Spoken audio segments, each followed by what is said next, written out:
Film dibuka dengan memperlihatkan seorang anak laki-laki bernama Jun yang akan mengambil rapornya pencapaian hasil pelajarannya di sekolah.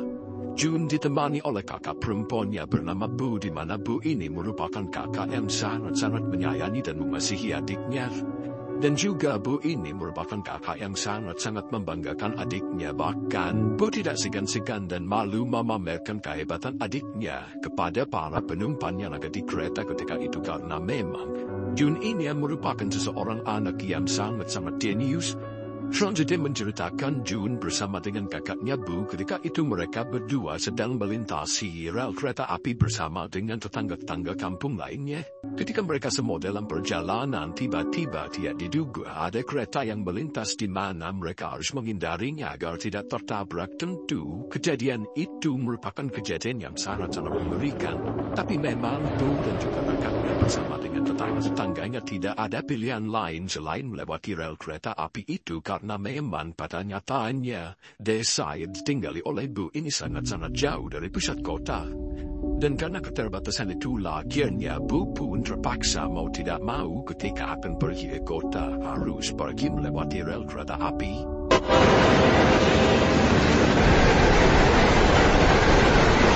6 tahun berlalu kini Jun beranjak remaja dan dia juga sudah duduk di bangku SMA.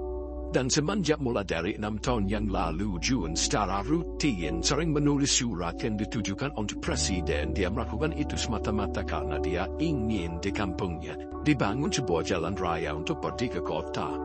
Tapi memang sampai saat ini surat tersebut tidak pernah mendapatkan balasan dan juga respon dari presiden. Tetapi lagi-lagi karena kenaifan dari Jun, dia tetap menuliskan surat itu karena Jun percaya pada suatu hari pasti dia akan mendapatkan balasan dari presiden. Keesokan harinya, pagi-pagi buta sekali menceritakan Jun yang sedang berangkat menuju ke sekolah barunya, di mana memang di situ diceritakan Jun baru saja masuk SMA dan dia harus melewati 3 terowongan dan 3 jembatan hanya untuk menuju ke stasiun terdekat. Dan saat itu seperti biasanya, kakak Jun yang sangat peduli dengan Jun akhirnya mengantarkan adiknya pergi sampai ke stasiun terdekat. Sampainya di stasiun, mereka pun bertemu dengan ayah Jun, di mana ayah Jun ternyata merupakan seorang masinis. Tuntutan pekerjaan membuat ayah Jun jarang pulang karena sibuk dengan urusan pekerjaannya. Nyatanya perjuangan Jun untuk pergi ke sekolahnya belum cukup hanya sampai di situ saja. Mereka berdua pun masih harus meraih sepeda menuju ke sekolahan Jun. Kayuan demi kayuan Jun lewati demi meraih cita-citanya walaupun ia terlambat ke upacara pembukaan tahun ajaran baru. Pada upacara tersebut untuk pertama kalinya Jun bertemu dengan seorang wanita bernama Somra. Somra pun ketika itu yang melihat Jun sangat aneh sekali karena Jun terlihat sangat kampungan sekali. Karena itulah Somra pun menganggap Jun sebagai orang yang aneh. Selesai upacara selesai, kemudian dilanjutkan dengan sesi foto bersama. Tentu ketika itu Jun berfoto bersama dengan orang tersayangnya yaitu kakaknya Bu. Mereka berdua pun mengabadikan momen tersebut dengan berfoto bersama. Awalnya fotografer menyuruh Jun meletakkan buket bunganya di tengah badannya, akan tetapi Jun menolak dan ingin meletakkannya di antara dirinya dengan kakaknya Bu.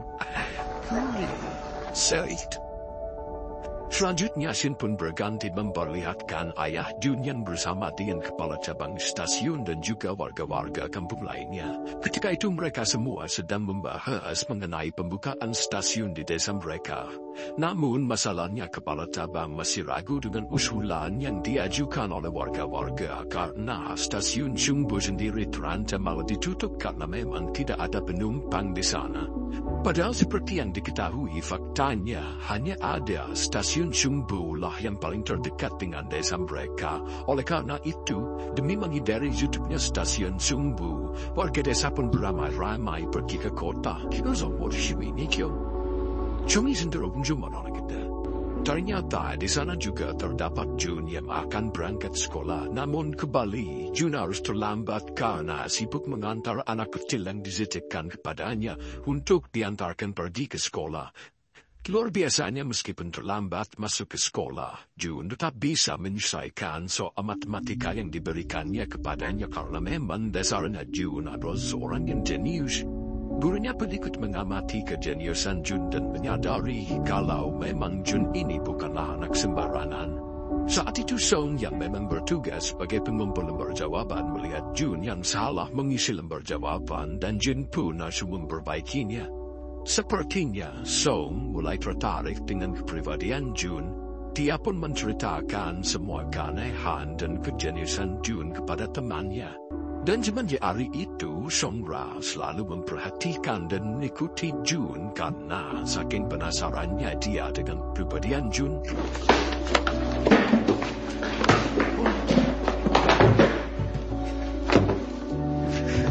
Ini suaranya kok. Haver ini suara. Hah? Sepulang sekolah, Song pun melihat Jun memasukkan surat ke kotak surat yang dikira Jun sudah memiliki pacar, padahal sama-sama kita tahu bahwa surat yang diberikan Jun itu bukanlah untuk pacarnya. Rasa penasaran Song Ra sudah tidak bisa ia bendung lagi. Akhirnya dia pun nekat membuka tas Jun dan membaca isi surat tersebut. Setelah membaca suratnya, tiba-tiba Jun pun datang dari kantor dan langsung merebut surat tersebut. Tentu ketika itu Jun marah dan kesal kepada Song karena memang Song secara sembarangan tanpa izin telah membuka tas dari Jun. Bodoh itu, ketika di perjalanan Song pun meminta maaf kepada Jun karena telah lancar membaca isi suratnya. Setelah itu Song pun juga menawarkan untuk mengajari Jun menulis surat formal dengan benar karena kebetulan ayahnya juga merupakan anggota Dewan Pemerintahan. Song pun yang semakin dekat dengan Jun, akhirnya dia membantu Jun untuk menulis surat kepada Presiden. Di situ Song ingin membantu Jun untuk mewujudkan cita-cita Jun untuk membangun sebuah stasiun. Singkat cerita, surat tersebut sudah mereka kirim. Mereka berdua pun kian dekat kemana-mana. Song selalu bersama dengan Jun, mulai dari bermain bersama hingga belajar di perpustakaan bersama. Pada suatu waktu sepulang sekolah, Song berencana mengajak Jun pergi jalan-jalan. Namun ketika itu, Jun menolaknya karena Jun harus memandu warga desanya melewati terowongan dan jembatan. Setelah mengetahui tujuan Jun itu, Song pun memberikan usulan mengapa Jun tidak membuat sebuah sinyal saja sebagai penanda yang mana ketika terdeteksi sebuah getaran pada rel, sinyal tersebut nantinya akan memberikan tanda.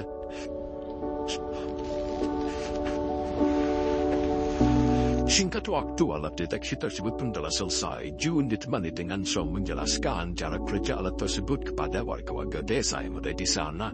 Mereka berdua berharap tanpa adanya Jun sekalipun semua warga desa tetap bisa melintasi terowongan dan jembatan dengan aman tanpa takut tertabrak kereta ragil yang melintas waktu-waktu. Setelah itu, Sinya pun berlanjut menceritakan di perpustakaan di mana Song dan Jun ketika itu sedang membaca buku di mana Jun bercerita bahwa dia ingin menjadi seseorang yang mempelajari bintang dan planet karena memang dari dulu Jun sangat tertarik dengan benda-benda di angkasa. Setelah mengetahui cita-cita dari Jun, setelah itu Song pun yang memang ketika itu sudah mempunyai rasa kepada Jun, akhirnya Song pun memberikan banyak buku kepada Jun. Aita hello, foto iwo. Na uzunala chama bozbawo. Iron what is a miracle, boruivo. Nikumi aira, nekumi wetujanguda. Kubo. Sesampainya di rumah Jun yang memang ternyata juga mempunyai perasaan kepada Song, akhirnya ketika itu dia pun membaca secara sungguh-sungguh buku yang diberikan oleh Song. Ketika sedang asik membaca buku, ketika itu tiba-tiba datanglah kakak Jun. Bu di mana ketika itu kakak Jun pun langsung merebut buku yang dibaca oleh Jun. Bu yang melihat wajah adiknya berbeda dengan seperti biasanya karena ketika membaca buku itu, Jun terlihat sangat-sangat bahagia. Akhirnya Bu pun sadar kalau adik laki-lakinya kini sudah besar dan dia mulai mencintai seorang wanita, yang mana benar saja ketika itu Jun sudah mulai untuk mencintai Song. Yes, itu hanya namanya Shanghaida. Cuma dari hari ke hari Jun dan Song pun semakin dekat, bahkan Song sudah berani mengajak Jun pergi ke rumahnya dan mengenalkan Jun kepada ibunya. Omana, Shanghaida seseteta. Ompuga saikande, 전혀 뭐가 라야 얘기 많이 들었어. Keesokan harinya menceritakan June yang tiba-tiba dipanggil ke ruangan kepala sekolah. Sesampainya di ruangan kepala sekolah, June sangat terkaget karena dia melihat agak Song bersama dengan ayahnya. Di situ June pun takut dan mengira-ngira mungkin saja kalau ayah Song memarahi June. Dan karena itulah June pun langsung meminta maaf pada ayahnya karena June merasa kalau dia dimarahi karena dia baru saja bermain ke rumahnya Song. Tetapi ternyata ayah Song tidak ingin memarahi June, melainkan di situ ayah Song malah berniat untuk mengajak June menemani Song pindah sekolah pergi ke kota Seoul. Ia nyatanya memang orang tua Song ini menilai June adalah anak yang baik-baik, karena itulah mereka percaya kalau June bisa menjaga Song nantinya. Sesampainya di rumah, June pun menceritakan apa yang telah terjadi di sekolah tadi kepada kakaknya Bu. Tentu sebagai kakak yang baik, Bu yang tahu kalau di Seoul pasti fasilitas pendidikannya bakal lebih bagus daripada yang ada di desanya, dan pasti June nantinya akan menjadi lebih pintar daripada yang sekarang. Untuk ketika itu, Bu pun sangat mendukung dan meminta June untuk menerima tawaran dari ayah Song. Tapi June yang memang tidak ingin berpisah dengan kakaknya, dia pun memutuskan untuk menolak karena dia tetap ingin tinggal di rumah bersama dengan kakaknya. June yang masih bingung, akhirnya keesokan harinya dia pun bergegas menuju stasiun untuk meminta pendapat ayahnya terkait tawaran dari ayah Song. Bukannya menanggapi ataupun menasehati June, ketika itu malah ayah June tidak menggubris June dan dia pun langsung bergegas pergi melanjutkan tugasnya sebagai masinis. Selanjutnya film pun menceritakan sepulang sekolah, June yang ketika itu sangat panik karena dia melihat sinyal yang dia buat untuk menjadi penanda warga-warga desa ketika menyeberangi kereta tidak berfungsi. Dan benar saja menyedihkannya karena kejadian itu terjadi kecelakaan yang menewaskan beberapa warga desa. Kejadian itu pun membuat June sangat terpukul dan shock, dan dia menyalahkan dirinya sendiri karena June merasa kalau warga-warga yang tewas itu adalah karena kesalahannya. Dan seketika itu juga June pun flashback mengenang kejadian di masa lalu ketika di awal film di mana terdapat kereta yang nyaris menabrak June dengan kakaknya Bu. Dan di sini kita diberitahu fakta yang sangat mengejutkan di mana sebenarnya pada saat itu kakak June, Bu, terjatuh dari jembatan demi menyelamatkan piala June yang terjatuh. Dan karena hal itulah kakak June terjatuh ke dalam danau dan jasadnya tidak ditemukan sampai pada hari ini. Dan di sini akhirnya semuanya tercerahkan kalau ternyata selama ini yang menemani June itu bukanlah kakak June yang masih hidup, tetapi hanyalah bayangan dari June saja, karena memang June merasa kalau kakaknya masih sangat mencintainya. Karena itulah June menganggap meskipun kakaknya telah meninggal dunia, tetapi dia selalu ada di samping June. Dan juga alasan kenapa ayah June dari awal selalu terlihat dingin dan cuek, bahkan terlihat sangat tidak peduli dengan June, karena memang ayahnya mengira kalau kematian kakak June itu disebabkan karena June.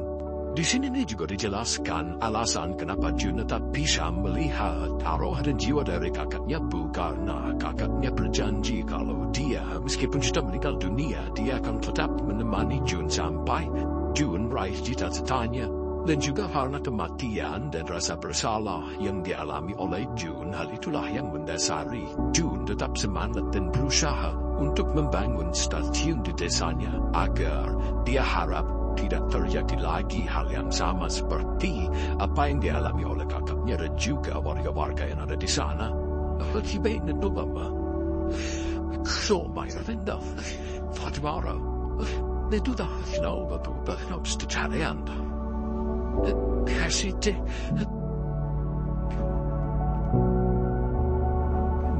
Selanjutnya Sin berlanjut menceritakan beberapa penduduk kampung dan June yang ketika itu mereka diberitahu bahwa surat yang dikirimkan June telah direspon oleh Presiden. Suratnya berisi mengenai pemerintah yang ternyata telah memberikan izin, akan tetapi anggaran untuk pembangunan stasiunnya belum ada. Dan karena itulah akhirnya June pun berinisiatif untuk membangun stasiun secara mandiri dan swadaya bersama dengan masyarakat yang ada di sana. Di situ, tanah budaya Namun pada awalnya usahanya tidak mudah karena tidak ada satu warga pun yang mempunyai niat dan membantu rencana dari Jun. Tetapi meskipun dengan awal yang pesimis karena Jun tidak menyerah dan menunjukkan usahanya dan kegigihannya, akhirnya kegigihan Jun itulah yang membuka hati para warga untuk membantu pembangunan stasiun sana.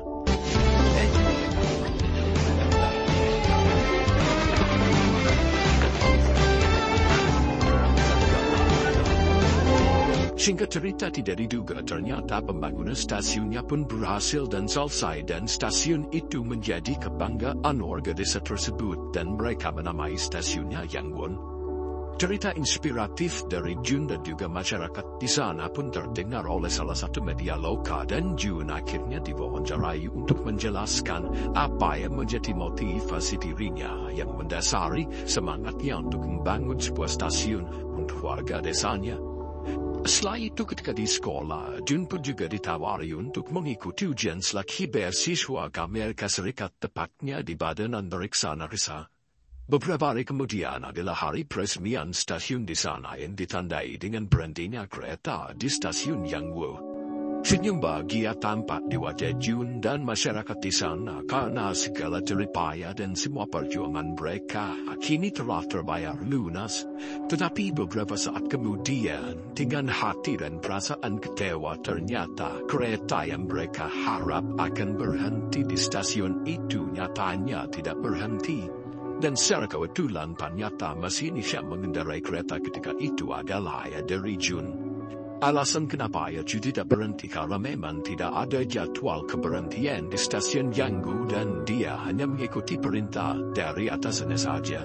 Karena kejadian itu Jun pun sangat kecewa karena Jun merasa usaha dan waktu yang dia korbankan selama ini hanya sia-sia. Dan dikala hatinya sedang kecewa itu tiba-tiba di sana juga ada arwah dari kakak Jun Bu. Di situ Bu pun terus menyemangati adiknya supaya adiknya tidak patah semangat dan terus berusaha untuk menggapai cita-citanya membangun stasiun untuk desanya. Darah saya rosigoda. Jag hittade Isarake, gick jag på sig yogira. Bara för att du tar på övergivaren för att vi bara... Jag minns inte. Keesokan harinya ayah Jun menelpon pihak media yang menerbitkan cerita mengenai Jun yang membangun stasiun untuk desanya. Ayah Jun sangat marah karena pihak media menulis alasan Jun membangun stasiun tersebut adalah untuk membuat ayahnya bangga karena memang pada nyatanya ketika itu ayah Jun masih menganggap Jun sebagai pembawa sial karena ayah Jun terus menyalahkan kematian dari ibu dan juga kera perempuan Jun itu semua karena apa yang dilakukan oleh Jun. 잘못되지도 않았어. 사와서 신경막 생기지 저 본인이 물어봐는 거예요. 저요 그냥 쉬우는 얘기도 아닙니다. Selanjutnya di malam hari menceritakan Guru Jun yang pergi ke stasiun untuk menemui ayah Jun. Di situ Guru Jun memberitahukan bahwa besok pagi Jun harus mengikuti ujian penerimaan beasiswa ke NASA di Seoul. Setelah mengetahui kabar itu dari Guru Jun, ketika itu juga ayah Jun akhirnya merenungi semua kesalahannya dan dia ingin membayarnya dengan cara membahagiakan Jun. Karena itulah ketika itu ayah Jun akhirnya memutuskan untuk nekat melanggar aturan dengan cara berhenti di stasiun Yangwu selama 10 menit untuk menjemput Jun.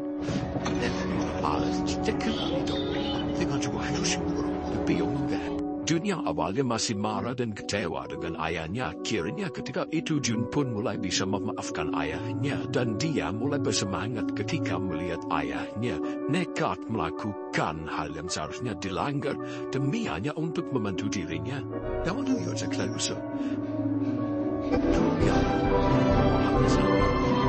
Sesampainya di stasiun pada awalnya, Guru Jun berniat untuk mengantar Jun, namun saat itu ayah Jun pun memutuskan untuk ikut mengantar Jun juga pergi ke Seoul. Ya meskipun memang ayah Jun belum pernah sama sekali pergi ke sana.